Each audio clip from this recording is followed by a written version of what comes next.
How can we tell from an image whether it is a T1 or T2 weighted image, when imaging was done with a normal pulse sequence, not one of the fast sequences, which we'll hear about a little later? As a rule of thumb, if you see white fluid, for example, CSF or urine, you're dealing with a T2 weighted image.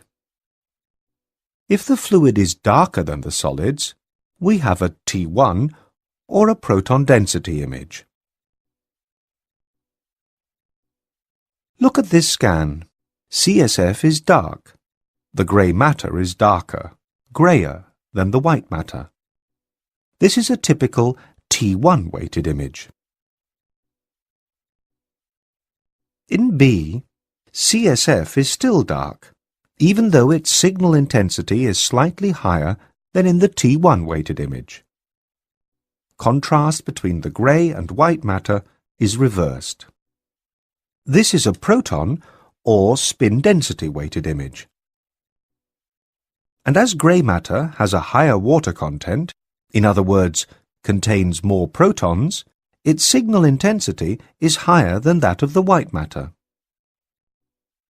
In C, CSF has a higher signal intensity than grey and white matter.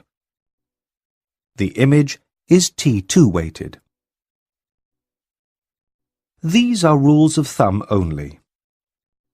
Actually, to be really sure, you'd have to look at two images taken with different imaging parameters. Why? Look at this figure. You can see that in this example, the T2 curves start at different heights and cross each other.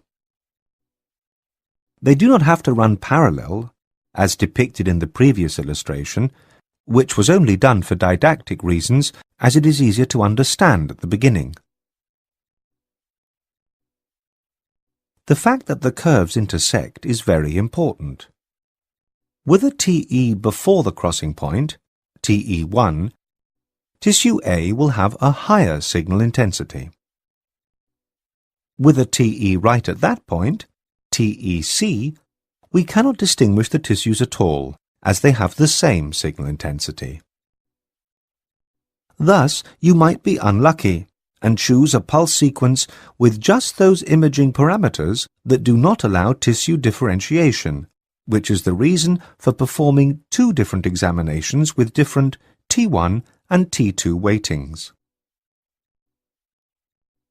With a TE beyond the crossing point, TE2, tissue A will have a lower signal than tissue B.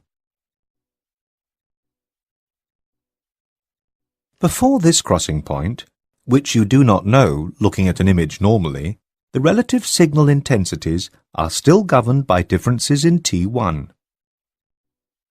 The tissue with the shorter T1, or the higher proton density if we have a long TR, still has the higher signal intensity. Only with longer TEs does the T2 weighting come up. Think about that for a moment.